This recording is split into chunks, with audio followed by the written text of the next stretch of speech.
Alhamdulillah Rabbil Alamin. Kita bisa melanjutkan pertemuan kita yang berjudul Hikmah Kemerdekaan. Saudaraku sekalian, pemirsa Lentera Islam yang dimuliakan oleh Allah Subhanahu wa taala. Ada banyak ayat Allah Subhanahu wa taala yang menjelaskan tentang syukur terhadap kemerdekaan.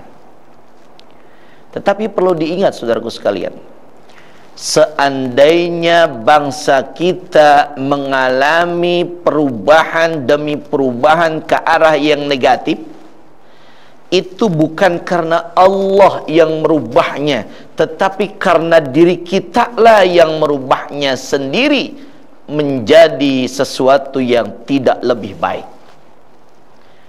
Kalau kemarin kita awal-awal merasa enak hidup di negeri kita, maka itu Allah kasih nikmat.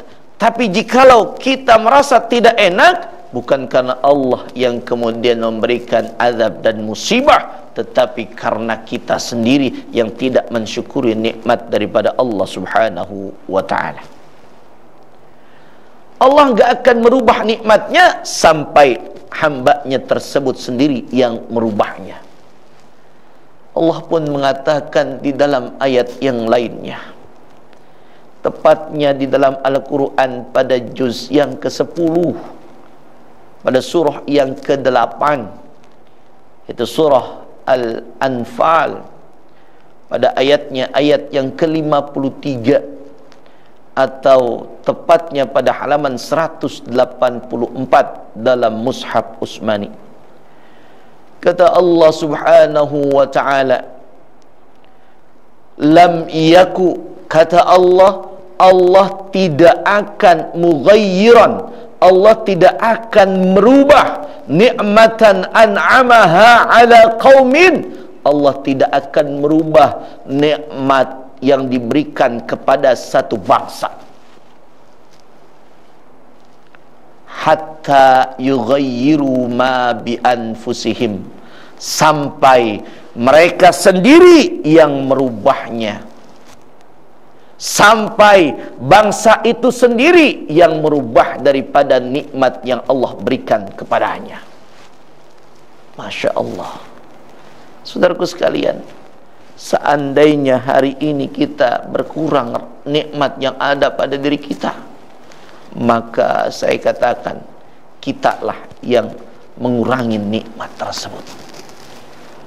Pantaslah kita memperbanyak istighfar ketika kita melakukan hal itu. Astaghfirullahalazim, astaghfirullahalazim, astaghfirullahalazim.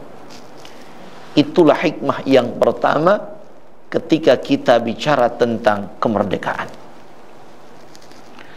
Hikmah yang kedua, saudaraku sekalian, yang keduanya bahwa hikmah kemerdekaan itu adalah amanah. Kemerdekaan yang ada pada bangsa kita ini adalah amanah yang Allah berikan kepada para pemimpin yang ada di bangsa ini. Apa amanahnya? Sejahterakanlah rakyatmu, wahai para pemimpin. Bahagiakanlah rakyatmu, wahai para pemimpin. Berbuat adillah kepada rakyatmu, wahai para pemimpin. Masya Allah. Ayo para saudaraku yang sekarang menjadi para pejabat di bangsa Indonesia tercinta, kemerdekaan ini adalah amanah. Kemerdekaan ini adalah titipan dari Allah. Kalau ini titipan, maka berikanlah kepada yang diamanahkannya. Maka titipan ini harus disampaikan kepada pemiliknya. Kepada pemiliknya, bukan kepada yang lainnya. Siapa pemilik bangsa kita? Bangsa kita adalah rakyat Indonesia pemiliknya. Saudaraku sekalian, pemirsa Lentera Islam yang dimuliakan oleh Allah Subhanahu wa ta'ala, Allah mengatakan di dalam Al-Quran, pada juz yang kelima, surah yang keempat, yaitu surah An-Nisa, pada ayat yang ke-58-nya, atau tepatnya halaman 87 dalam Mushaf Uthmani. Allah mengatakan, innallaha ya'murukum an tu'addul amanati ila ahliha. Kata Allah Subhanahu wa ta'ala, Allah itu memerintahkan kalian untuk menunaikan amanah yang diamanahkan kepada kalian dan diberikan kepada pemiliknya. Masya Allah. Para pemimpin diamanahkan untuk mensejahterakan rakyatnya.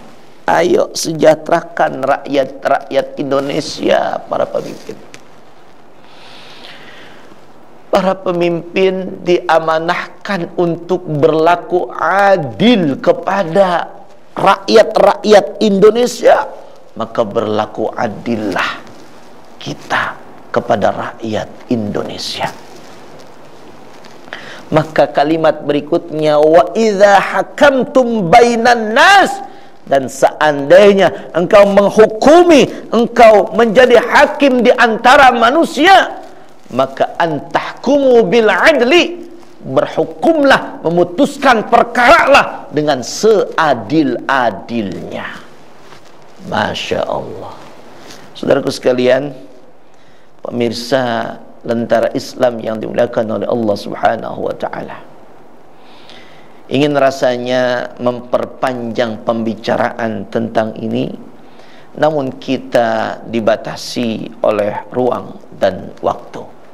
Oleh karena itu, Al-Fakir akan akhiri pertemuan kita dengan menyampaikan kesimpulannya. Saudaraku sekalian, yang pertama, bangsa kita telah merdeka.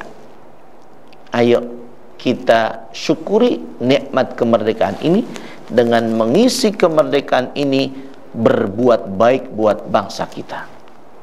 Apapun yang kita lakukan, cinta tanah air, insya Allah itu utamanya. Maka ada Hadratus Syekh Hasim Al-Asy'ari menyatakan untuk kita lakukan dalam kehidupan berbangsa kita, apa beliau katakan? Hubbul watan minal iman. Cinta kepada negara adalah bagian daripada iman. Insya Allah ini akan menumbuhkan amal baik buat negara dan bangsa kita. Dan yang keduanya, saudaraku sekalian, para pemimpin, kalian adalah bertugas untuk mensejahterakan rakyatnya. Kalian adalah pemimpin yang diamanahi oleh Allah untuk mensejahterakan rakyat Indonesia.